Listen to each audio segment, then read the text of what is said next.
Hello student, আজকে আমি উম্মিদ infinity সম্পর্কে হালকা কিছু বলবো। এই উম্মিদ ইনফিনিটি জিনিসটা কি? এই উম্মিদ ইনফিনিটি জিনিসটা বুঝতে গেলে আমাদের একটু পিছন দিকে চলে যেতে হবে।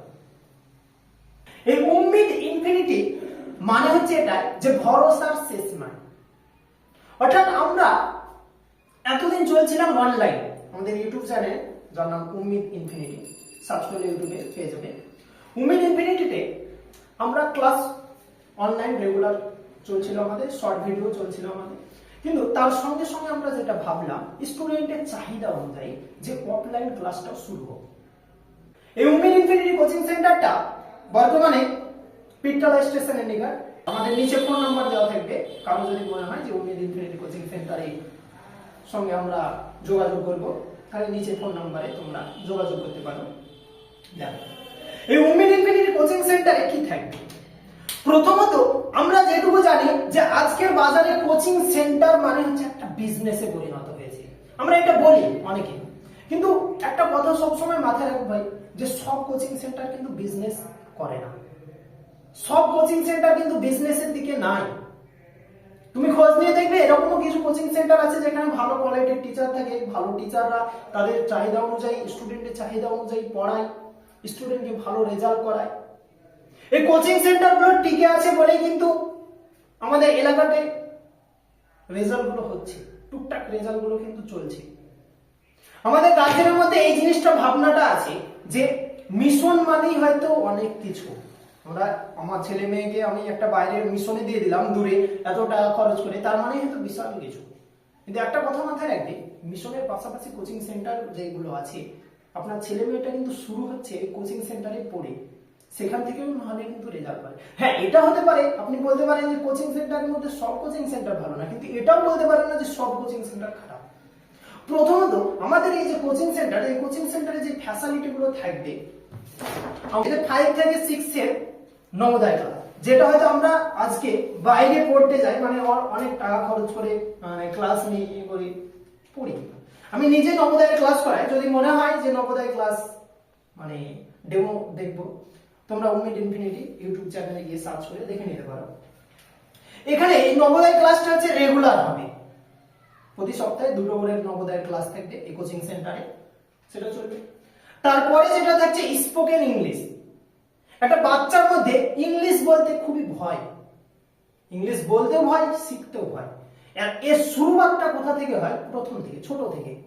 তা আমরা চাইবো যে ওই স্পোকেন ইংলিশ মানে ক্লাসটা এখানে থাকবে। আমাদের এই উম্মিদ ইনফিনিটি কোচিং সেন্টারে স্পোকেন ইংলিশ ক্লাসটা থাকছে, যেখানে আমরা বাচ্চাদেরকে এভাবে শেখাবো যে ভুল বলো, তুমি ইংলিশ ভুল বলো, কিন্তু হচ্ছে সেখান থেকেই তুমি শিখো, তুমি ভুল কথা বলো ইংলিশে।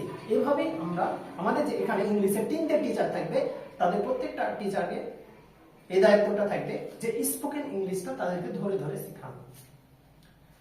এরপরে যেটা থাকছে প্রজেক্টর বেস ক্লাস। আমরা এটা বেশি 9 আর 10 এর জন্য ফোকাস করতে চাইছি, কারণ 10 এ মাধ্যমিকের একটা ব্যাপার আছে, পরে হয়তো সেমিস্টার চালু হতে পারে, তখনও দরকার। কারণ আমরা জানি যে একটা স্টুডেন্টের লাইফ কিন্তু শুরু হয় ক্লাস 9 থেকে, আসল রিয়েল লাইফ শুরু হয় ক্লাস 9 থেকে।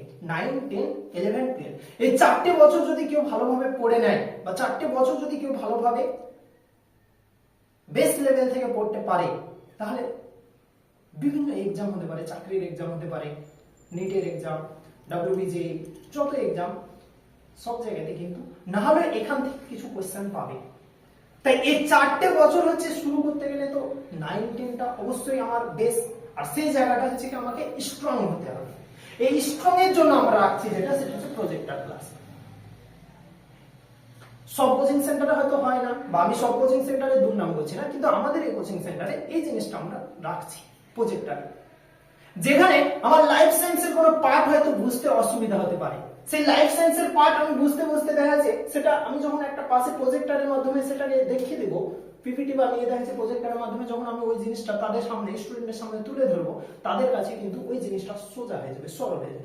ইসরায়েল বলে একটা দেশ আছে, তোমরা সবাই হয়তো জানো, ইসরায়েলে বেশিরভাগ জিনিস কিন্তু সিলেবাসের বইয়ে পড়ায় না, সেখানে বেশিরভাগ জিনিস প্রজেক্টর, ক্লাসে আসলো প্রজেক্টর, অনলাইন মাধ্যমে দেখানো হলো, বাড়ি চলে গেল, আবার পরের দিন আসলো, মানে ওদের পুরোটাই অনলাইন সিস্টেম। আর আমরা এটাও ভালোভাবে জানি যে কোনো সিনেমা বা কোনো গান যখন ভিডিও হতে পারে আমরা যখন দেখি সেই জিনিসটা আমাদের ব্রেনে বেশি ক্যাপচার হয়ে থাকে, বেশিক্ষণ আমরা সেই জিনিসটাকে ধরে রাখতে পারি, যে জিনিসটার জন্য আমরা যেটা ভাবনা চিন্তা করেছি প্রজেক্টর। তারপরে যেটা থাকবে সেটা হচ্ছে প্র্যাকটিক্যাল ক্লাস। দেখো প্র্যাকটিক্যাল ক্লাসটি কি? প্র্যাকটিক্যাল ক্লাসটা আমরা সবাই জানি, কিন্তু স্কুলে বর্তমান সময়ে অনেক স্কুলে এই জিনিসগুলোকে অতটা গুরুত্ব দেওয়া হয়। তুই তো ক্লাস 8 এ পড়িস, তোর আবার প্র্যাকটিক্যালের কি দরকার? তুই তো ক্লাস 7 এ পড়িস, তোর আবার প্র্যাকটিক্যালের কি দরকার? তুই ক্লাস 9 এ পড়িস, কি দরকার? পরে বড় হয়ে গিয়ে তোরা এই প্র্যাকটিক্যাল এই সব সম্পর্কে জানবি, শিখবি। কিন্তু যে জিনিসটা আমরা এখানে করতে যাচ্ছি ক্লাস 7, 8, 9, 10 এই চারটে ক্লাসে যত প্র্যাকটিক্যাল আছে আমরা প্রত্যেকটা প্র্যাকটিক্যাল এখানে করাবো। প্রত্যেকটা প্র্যাকটিক্যাল আমরা ধরে ধরে শেখাবো। সেটা ভৌত বিজ্ঞানের হতে পারে, জীবন বিজ্ঞানের হতে পারে, ভূগোলের হতে পারে। আমাদের যেটা করানো হয়েছে যে অঙ্কের খাতা দেখে আমরা লিখে নিলাম, এটা প্রায় স্কুলে হয়, প্রায় জায়গায় হয়। মানে প্র্যাকটিক্যাল ক্লাস মানে কি? আমাকে ধরে ধরে স্যার শিখাবে প্র্যাকটিক্যাল জিনিসটা কি, আমরা সেই জিনিসটা বুঝবো। কিন্তু এই জিনিসটা কিন্তু স্কুল বা অনেক জায়গায় হয় না। যেটা এখানে আমরা ভেবেছি যে ক্লাস 7 এরও যদি প্র্যাকটিক্যাল থাকে, যেমন ক্লাস 7 এর বইয়ে যদি ছোট্ট একটা নিউটনের গতিসূত্র দেখা যাচ্ছে যে উদাহরণ আছে, আমার নিউটনের গতিসূত্র উদাহরণ সাইকেল দিয়ে দেখানো, মানে যদি মনে হয় যে দেখাতে হবে তো আমি সাইকেল দিয়ে দেখাবো। আমার যদি মনে হয় যে বিজ্ঞানী আর্কিমিডিসের সূত্র দেখানো দরকার, আমি জল নিয়ে এসে দেখাবো।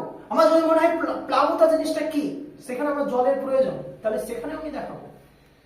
এই জিনিসগুলো যখন আমি প্র্যাকটিক্যালের মাধ্যমে তাকে বোঝাবো, তখন ওই স্টুডেন্টটা কিন্তু পড়তেও ভালো লাগবে, সাবজেক্টটার প্রতি কিন্তু ভালোবাসা বাড়বে। এর জন্য আমাদেরকে ইয়ং জেনারেশনকে এই জিনিসগুলোকে ভাবতে হবে যে স্টুডেন্ট কি চাইছে। জেনারেশন যেমন চেঞ্জ হচ্ছে, পরিবর্তন হচ্ছে, তার সঙ্গে সঙ্গে আমাদেরকেও কিন্তু আপডেট হতে হবে।